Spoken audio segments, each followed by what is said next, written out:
modern science, medicine, political freedom, the market economy. All of them, we're told, are the result of a sort of miracle that took place 250 years ago. That miracle is called the Enlightenment, a moment in history when philosophers suddenly overthrew religious dogma and tradition and replaced it with human reason. Harvard professor Steven Pinker puts it this way: progress is a gift of the ideals of the Enlightenment. There's just one problem with this claim. It isn't really true. Consider the U.S. Constitution, which is frequently said to be a product of Enlightenment thought. But you only need to read about English common law, which Alexander Hamilton and James Madison certainly did, to see that this isn't so. Already in the 15th century, the English jurist John Fortescue elaborated the theory of checks and balances, due process, and the role of private property in securing individual freedom and economic prosperity. Similarly, the U.S. Bill of Rights has its sources in English common law of the 1600s. Or consider modern science and medicine. Long before the Enlightenment, tradition-bound English kings sponsored path-breaking scientific institutions, such as the Royal College of Physicians, founded in 1518, and the Royal Society of London, founded in 1660. The truth is that statesmen and philosophers, especially in England and the Netherlands, articulated the principles of free government centuries before America was founded. So why give the Enlightenment all the credit? Apparently, because it doesn't look good to admit that the best and most important parts of modernity were given to us by individuals who nearly all held conservative religious and political beliefs. The claim that all good things come from the Enlightenment is most closely associated with the late 18th century German philosopher Immanuel Kant. For Kant, reason is universal, infallible, and independent of experience. His extraordinarily dogmatic philosophy insisted that there can be only one correct answer to every question in science, morality, and politics, and that to reach the one correct answer, mankind had to free itself from the chains of the past, that is, from history, tradition, and experience. But this Enlightenment view is not only wrong, it's dangerous.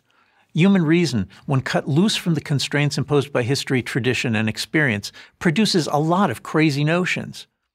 The abstract Enlightenment philosophy of Jean-Jacques Rousseau is a good example. It quickly pulled down the French state, leading to the French Revolution, the Reign of Terror, and the Napoleonic Wars. Millions died as Napoleon's armies sought to rebuild every government in Europe in light of the one correct political theory he believed was permitted by Enlightenment philosophy. Today's cheerleaders for the Enlightenment tend to skip this part of the story.